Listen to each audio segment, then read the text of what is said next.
করে দেখিয়েছে। তারা যেভাবে বলছে আমরা সংস্কার, স্থানীয় সরকার নির্বাচন, আমাদের অবস্থান কর্মসূচি চলবে।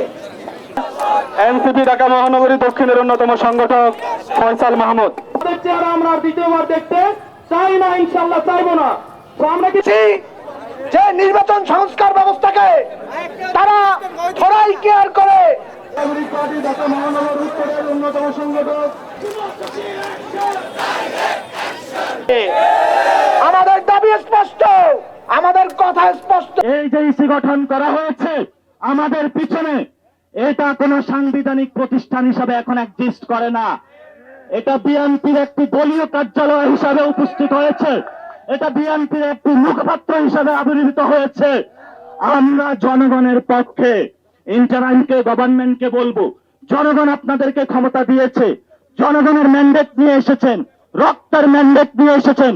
রক্তের ম্যান্ডেটে বসে আপনারা বিএনপির পক্ষে কাজ করতে পারেন না।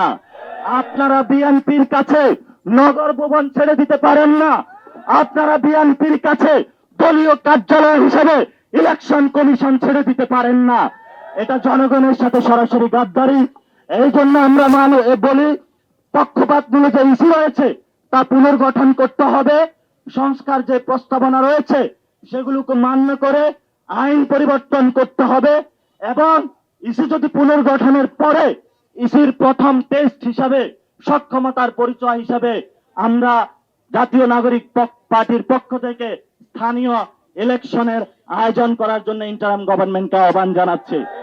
এই স্থানীয় ইলেকশনের মধ্য দিয়ে বাংলাদেশের বর্তমানে যে সমস্যাগুলো রয়েছে, বিভিন্ন জায়গায় মানুষ হাহাকার করে ঘুরে বেড়াচ্ছে, এনআইডি সার্টিফিকেট পাচ্ছে না, বিভিন্ন জায়গায় স্থানীয় সার্ভিসগুলো পাচ্ছে না, বিভিন্ন জায়গায় মানুষ তাদের দালাল চক্রের মাধ্যমে যে অফিসগুলো বিএনপি এখন দখল দিয়ে, তাদের দলীয় কার্যালয় হিসাবে সরকারি অফিসগুলো দখল দিয়ে বিভিন্ন মানুষের যে সেবাগুলো রয়েছে তারা দলীয় টেন্ডারে এখন তারা বিক্রি করছে।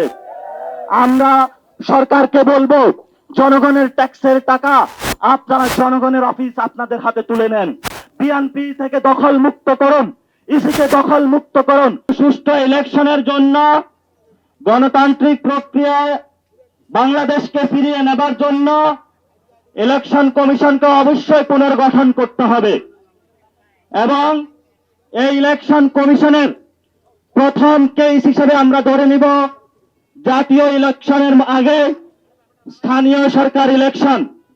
যদি স্থানীয় সরকার ইলেকশন তারা সুন্দরভাবে সক্ষমতার পরিচয় দিয়ে আয়োজন করতে পারবে, তাহলে আমরা মনে করব এই ইসির ফিটনেস রয়েছে জাতীয় সংসদ নির্বাচনের জন্য।